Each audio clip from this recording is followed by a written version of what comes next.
No mereces el éxito, dijo mi papá durante mi cena de graduación, luego deja que Joshua pague tus cuentas, respondí, levantando mi copa. Salí, y esa fue la última vez que miré atrás. Muchas gracias por estar hoy aquí con nosotros. Antes de saltar a la historia, me encantaría saber desde dónde estás mirando. Deja un comentario con la ciudad en la que vives. Ahora, profundicemos en la historia de hoy. Esa expresión que pones cuando alguien finalmente demuestra que nunca estuvo realmente para ti. Después de levantar mi copa, un silencio se apoderó del lugar. Quizás duró 5 segundos, quizás más, pero sentí que todo se congelaba lo suficiente para observar sus reacciones. El último corte, el suave tintineo de los cubiertos cesó. Mi padre, aún con una botella de cerveza a medio terminar, parpadeó lentamente como si no estuviera seguro de lo que acababa de oír, pero yo estaba seguro de lo que había dicho. Por primera vez en mi vida, hablé sin titubear, y lo decía en serio. El evento tenía como objetivo honrar algo importante. Mi graduación universitaria, y no de cualquier universidad, había logrado graduarme en Oakaven, una de las mejores universidades públicas del estado. Lo había logrado casi completamente solo. Mi matrícula, cubierta principalmente con becas, trabajo a tiempo parcial, tutorías que se extendían hasta la medianoche y turnos matutinos en la cafetería del campus. Fue duro, pero lo logré, y nadie de mi familia me ayudó. Aún así, los invité a todos. Gasté casi todo lo que me quedaba en reservar la terraza de un restaurante, llenarla de comida, colgar algunas decoraciones, comprar bebidas e incluso contratar a un músico. Simplemente un tipo con una guitarra y una voz que transmitía sentimiento. Quería que la noche se sintiera como algo grande, como si comenzara un nuevo capítulo, y tal vez lo fue, pero no de la forma en que esperaba. Todos vinieron. Mi mamá, callada, pero como siempre. Mis tíos, rondando entre aficionados y espectadores, como siempre. Mis primos pequeños, correteando con globos enrollados en las muñecas, y mi papá, llegando 1 hora tarde. Ya un poco achispado, con una camisa de pescar arrugada y esa típica mirada de suficiencia. Joshua no vino. Rara vez lo hacía, pero de alguna manera aún ocupaba espacio. Estaba allí. En cada historia que contaba mi padre, sobre todo la que revolucionó la noche. No te mereces este éxito, dijo mi padre, poniéndose de pie como si fuera a brindar. Joshua lo hizo. No balbuceaba. No se reía. Lo decía en serio.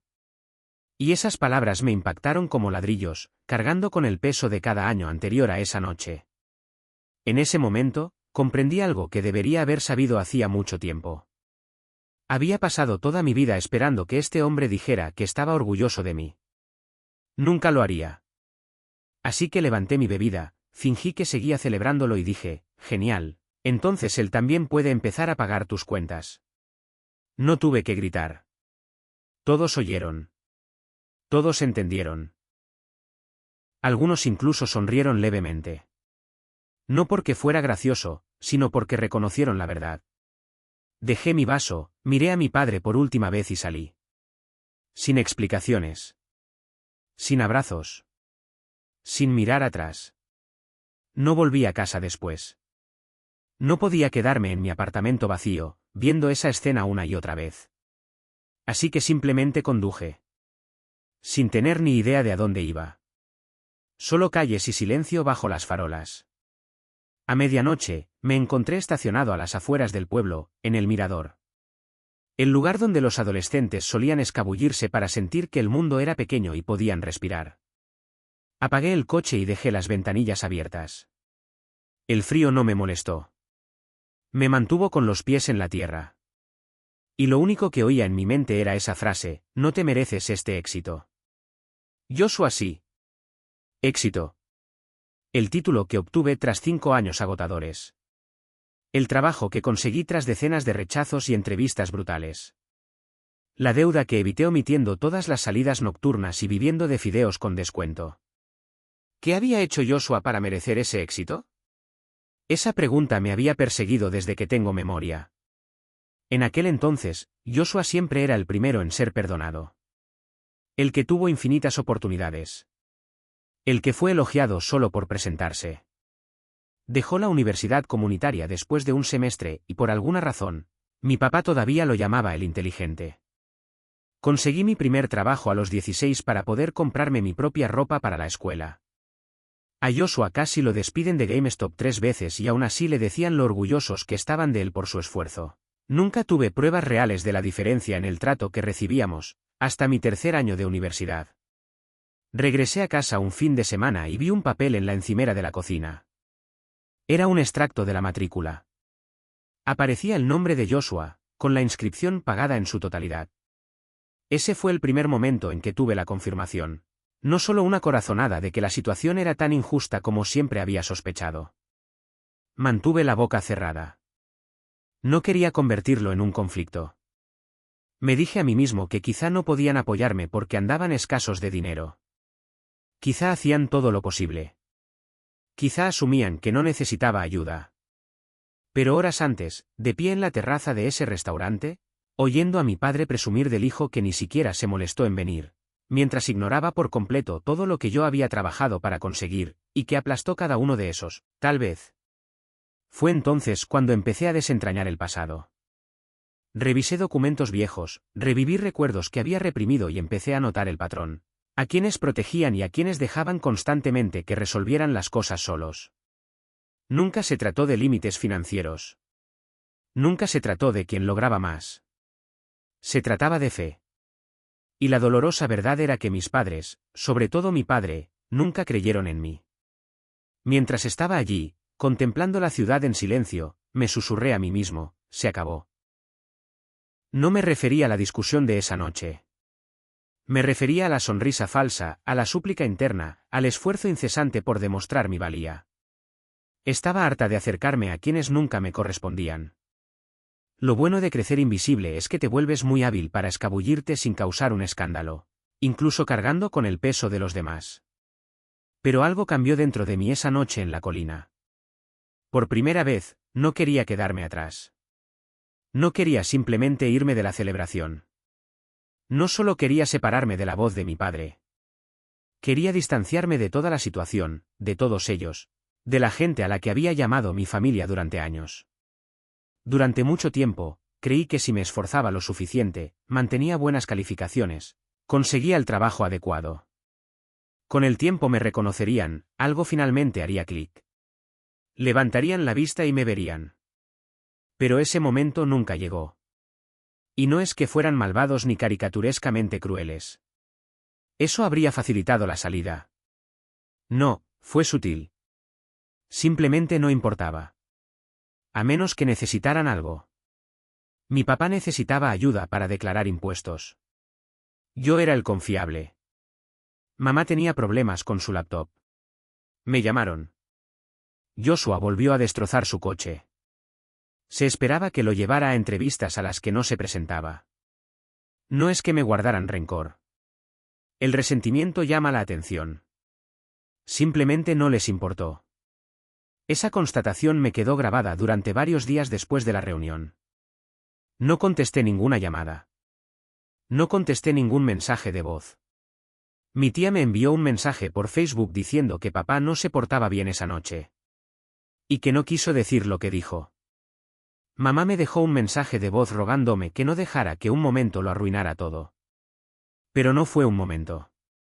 Fueron todos. Todas las indirectas sutiles. Todos los momentos en que Joshua falló y le dijeron que estaba averiguando qué hacer. Pero cuando tuve dificultades, me dijeron que fuera más madura. Como aquella vez que intenté hablar con papá sobre mis planes para el futuro y me dijo que era demasiado. Luego, más tarde esa noche, anunció con orgullo que Joshua había empezado a prohibir el acceso al garaje. Una prohibición que ni siquiera actuó una vez. Toda la frustración que había enterrado empezó a aflorar. Viejos recuerdos que no habían aflorado en años volvieron. Como aquella vez que me rompí el brazo en la prepa y aún así me culparon por faltar a los entrenamientos. Mientras tanto, Joshua reprobó todas las materias y fue recompensado con un viaje a Florida para descansar. O el día que abrí mi carta de aceptación de la universidad y papá me miró y me dijo, no cuentes con que paguemos nada. No contaba con ello. Nunca lo había hecho. Aún así, di todo lo que pude. Mi tiempo, mi dinero, mi energía emocional, mi silencio. Pero llegó un momento en que no me quedó nada que ofrecer. No hubo un final dramático. Sin gritos, sin crisis emocional, sin discurso final. Simplemente me detuve. Dejé de extender la mano. Dejé de responder. Dejé de aferrarme a la esperanza de que cambiaran. Siempre habían querido que fuera alguien que no era. El ayudante silencioso, el hermano confiable, la persona que aplaudía silenciosamente desde la banda mientras todos los demás acaparaban la atención. Y representé ese papel tan bien durante tanto tiempo. Casi olvidé que podía bajarme del escenario por completo. La elección no vino acompañada de un gran revuelo emocional ni de una música de fondo dramática. Apareció un martes cualquiera. No tuvo nada de especial. Un martes completamente aburrido. 2 días después de la fiesta, me levanté de la cama, preparé café, me senté en la pequeña mesa de la cocina de mi apartamento de una habitación y me quedé mirando la foto de mi graduación de la universidad. La única foto que le había pedido al camarero antes de irme del restaurante. Se ve a otros riendo al fondo, con los platos aún llenos y un globo congelado en movimiento. Pero yo no miraba la fiesta. Me miraba a mí mismo. No parecía orgulloso, ni siquiera aliviado. Parecía agotado. Como alguien que ha llevado una carga durante tanto tiempo que olvidó que podía soltarla. Fue entonces cuando cogí el teléfono, no para enviar un mensaje, ni para llamar, sino para bloquear.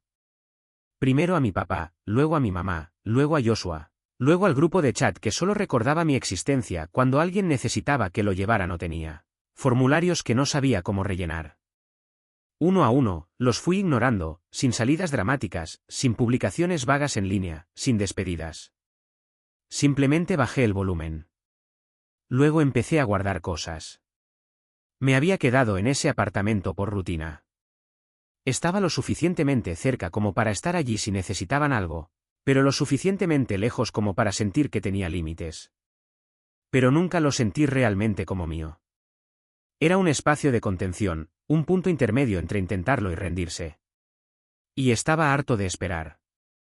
Vendí casi todas mis cosas en Facebook Marketplace. Invertí el dinero en pagar mis préstamos estudiantiles restantes y le cedí el contrato de arrendamiento a un compañero de trabajo que necesitaba un lugar. En 2 semanas, me fui. Nuevo apartamento, nueva ciudad, nuevo número de teléfono, sin despedidas, sin explicaciones. Lo único personal que me llevé, aparte de lo básico, fue mi diploma. Lo enmarqué. Lo colgué en la pared, encima de mi escritorio, no para impresionar a nadie, ni para inspirarme. Sino para recordarme que lo hice solo, que contaba, aunque nadie lo reconociera. Aunque mi padre se parara frente a todos y fingiera que no significaba nada, yo seguía aquí, de pie. Y por primera vez, no estaba de pie porque no tenía otra opción. Estaba de pie porque me alejé. Es curioso lo ruidosa que era la vida cuando aún vivían. No solo sus palabras, sino sus opiniones, sus juicios, sus constantes comentarios ambiguos. Incluso los pensamientos, ¿debería escribirles? Quizás si se lo explico de otra manera esta vez, lo entiendan. Una vez que todo eso desapareció y fue reemplazado por un silencio absoluto, pensé que me sentiría aislada. Pero no fue así. Me sentí ligera. Esa primera noche en mi nuevo apartamento, me senté en el suelo. Aún no había sofá ni somier. Solo un colchón, una caja de comida y silencio. No es el tipo de silencio que te pone ansioso. El que se siente tranquilo, como el aire volviendo lentamente a tus pulmones. No abrí mi teléfono, no miré, no me pregunté quién lo notaba, porque ya sabía lo que vería. Llamadas perdidas, mensajes cargados de culpa, pero envueltos en falsa preocupación. Probablemente algunos, después de todo lo que hemos hecho por ti, también mensajes destinados a hacerme sentir culpable, pero los había bloqueado todos, no para herirlos, sino porque no sabía más explicaciones para quienes ya habían tomado una decisión sobre mí. Y en esa quietud, comencé a recordar quién era. Recordé cuánto me encantaba cocinar antes de que cada comida familiar se convirtiera en un momento para ser juzgada. Así que, la segunda noche, me hice algo real. Nada del otro mundo, solo verduras asadas, pan de ajo y pasta. Pero lo comí en una mesa que armé con mis propias manos. Recordé que solía dibujar. Al desempacar, encontré cuadernos viejos etiquetados como varios. Dentro había cuadernos de dibujo que no había tocado en años. Pasé algunas tardes dibujando de nuevo. Sin miedo a ser observado, sin necesidad de impresionar a nadie, sin presión. Recordé que me gustaba estar solo, que no tenía que demostrarle a nadie que era importante para serlo de verdad. Y poco a poco, nuevas caras empezaron a aparecer en mi vida. Había un chico llamado Thomas que vivía cerca. Empezó a incluirme en sus noches de juegos con su círculo. Luego estaba Laura, alguien con quien me encontré en una librería. Me preguntó qué estaba hojeando y, de alguna manera, la conversación se convirtió en una conversación mientras tomábamos un café. Mis compañeros empezaron a tratarme como algo más que la persona que siempre tenía todo bajo control. Estaban realmente interesados en escuchar cómo había sido mi vida, no en transformarla. Ninguno de ellos tenía ni idea de los años que pasé buscando afecto como si fuera algo que ganar. Simplemente les gusta estar a mi lado. Eso era desconocido. Y no planeaba acompañarlos por el largo camino que había dejado atrás, solo para validar mi progreso. No me quedaba nada que justificar. Solo me quedaba la quietud. Y por fin una vida que sentía que me pertenecía. Fue unos 3 meses después de aquella cena. Acababa de llegar del trabajo, con la chaqueta a medio poner y las bolsas al hombro. Cuando llamaron a la puerta, 3 golpes rápidos y fuertes. No era un vecino ni un repartidor. Me quedé paralizado. Cuando lo abrí, allí estaba mi mamá. Se veía diferente, más pequeña. No en altura, sino en presencia. Como si intentara aparentar seguridad, pero no pudiera contenerla. Estaba cerca, dijo, como si eso explicara por qué estaba allí. Pensé en pasarme. Me quedé en silencio. Sostuve la puerta, no del todo abierta, ni cerrada. Solo lo suficiente para que ella decidiera qué decir. Miró dentro, recorriendo el apartamento con la mirada. Casi como si le sorprendiera que hubiera construido una vida separada de ellos. Tu padre ha estado preguntando por ti, añadió. Arqueé las cejas. No se siente muy bien. ¿Te extraña? Eso fue todo. La suave oleada de culpa me azotó con suavidad. Pero ya no respondí como antes. Simplemente dije que tuvo la oportunidad de decirlo en la fiesta. Y luego cerré la puerta con calma, sin odio, con seguridad. 7 días después, recibí un mensaje de voz de un número que no reconocí. Casi me lo salté, pero la hora me llamó la atención. 2:43 de la madrugada. Nadie llama a esa hora a menos que esté bebiendo, emocionado o ambas cosas. Me senté al borde de la cama mirando la pantalla, dudando. Finalmente le di al play. Era mi papá. Su tono era lento, pausado, sin arrastrar las palabras, solo extrañamente controlado. ¿Qué te pasa? Fue como empezó. Sin saludo, no. Te he extrañado. Solo eso. Siempre te has comportado como si estuvieras por encima de nosotros. Como si el mundo te debiera algo solo por estar aquí. ¿Terminaste tu carrera? Claro. Bien por ti. Pero no finjas que lo hiciste todo solo. Vienes de nosotros. Y tarde o temprano, volverás a donde viniste. Entonces la línea se cortó. Sin disculpas. Sin propiedad. Otro intento de hacer que pareciera que mi crecimiento era una traición. Que cualquier logro que hubiera logrado por mi cuenta era un insulto. Pero esta vez, sus palabras no surtieron efecto. Simplemente confirmaron lo que ya sabía. Ya no pertenecía a su narrativa. Y esa comprensión me trajo paz. Después de oírlo, no sentí rabia. No sentí lágrimas. Simplemente me senté en mi apartamento, mirando las luces de afuera y me di cuenta de que estaba acabado. No está roto. No está aplastado. Simplemente está listo. Es extraño cómo algo puede sentirse definitivo cuando no ocurre nada dramático. Ni una explosión. Ni un grito. Solo silencio. Escuchas una voz que una vez moldeó todo en ti. Y suena como nada. Como alguien que conocías y que ya no tiene importancia en tu vida. ¿Ese mensaje de voz? Esa fue la última vez que lo oí hablar. No bloqueé el número. No respondí. Lo dejé ahí, sin tocar. Como cada pregunta que me hacía por las noches. Y elegir no reaccionar me trajo más paz que discutir. Las cosas no mejoraron después de eso. Pero se hicieron realidad. Encontré un trabajo que me hacía sentir bien. Nada importante. Nada glamuroso. Solo algo estable. Algo mío. También empecé a hacer trabajos freelance. Colaboraba con proyectos de diseño que me permitían volver a ser creativa. Esos proyectos me recordaron que no era solo quien mi familia me hacía sentir. Poco a poco, mi apartamento empezó a sentirse como un verdadero hogar.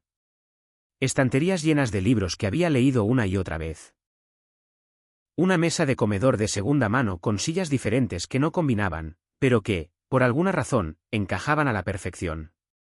Una foto enmarcada mía con toga y birrete. Sonriendo. No para presumir, solo porque estaba orgullosa de mí misma. Hice nuevas amistades que no dependían de favores ni de culpa. Thomas, mi vecino, se convirtió en un verdadero amigo. Una noche, tomando unas cervezas, le conté todo. No se mostró sorprendido. No lo hizo parecer raro. Simplemente me pasó otra bebida y dijo, hay familias que te levantan el ánimo. Algunos te destrozan. Parece que el tuyo hizo ambas cosas. Laura y yo también empezamos a pasar más tiempo juntas. Fue lento, constante y real. Sin juegos. Sin drama. Solo dos personas que habían sido heridas de distintas maneras, pero que aún estaban dispuestas a intentarlo de nuevo. Eso fue lo que lo hizo especial. No reconstruí mi vida para mostrarle nada a nadie. Lo hice porque finalmente creí que merecía una buena vida. No por lo que había logrado. No por haber sufrido, sino porque todos deberían sentirse valorados, cuidados y amados sin necesidad de ganárselo. Una tarde, mientras colgaba un cuadro nuevo en la pared sobre el sofá, sonó mi teléfono. 37 llamadas perdidas. Todas de números que antes me sabía de memoria. Todo de la misma gente que solo se acordaba de mí cuando necesitaban algo. Miré la pantalla, apagué el sonido y volví a colgar el marco. Era un domingo tranquilo. Uno de esos días en los que todo se siente tranquilo y el sol suaviza el mundo. Caminaba a casa desde la cafetería con una hogaza de pan caliente y dos bebidas heladas. Una para mí y otra para Laura. Me esperaba en mi apartamento, hojeando la colección de discos que habíamos empezado a construir juntos. No pensaba en mi familia para nada. No fue hasta que doblé la esquina y vi un coche. El coche de mi madre. Estaba aparcado, inmóvil, como si apenas hubiera llegado y no supiera qué hacer. Dejé de caminar. Mi corazón permaneció en calma. Mi mente no entró en pánico. Ella estaba de pie junto a la puerta principal de mi edificio, mirando las ventanas como si ya no tuviera ni idea de cuál era la mía. Todavía no me había visto. Me quedé un poco más allá, observándola. Llevaba algo en las manos. Quizás una nota. Quizás una carta. Quizás decía algo como, te extrañamos, tu papá no lo decía en serio, o podemos hablar. Pero no necesitaba leerlo. Ya sabía cómo iría esa historia. No la llamé por su nombre. No me acerqué a ella. Tampoco me di la vuelta. Simplemente pasé de largo. Lent.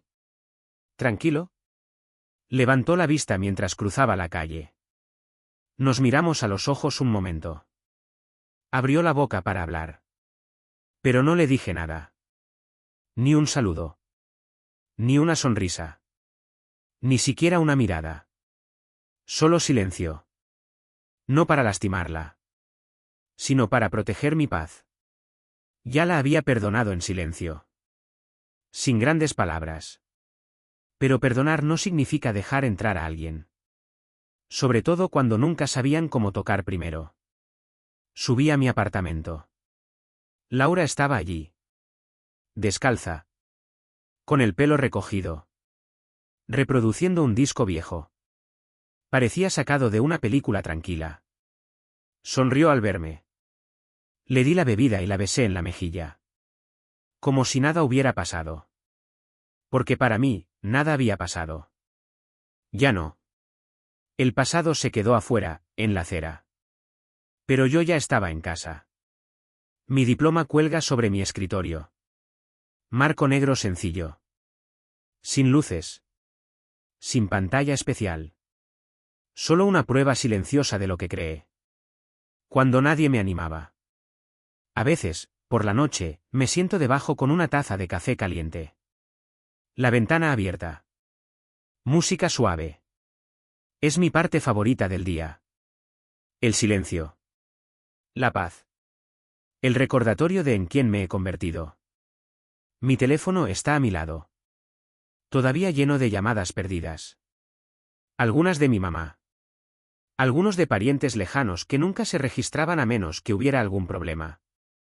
Incluso algunos de números desconocidos que probablemente podría adivinar. Ya no los bloqueo. Pero tampoco respondo. Porque ¿qué diría?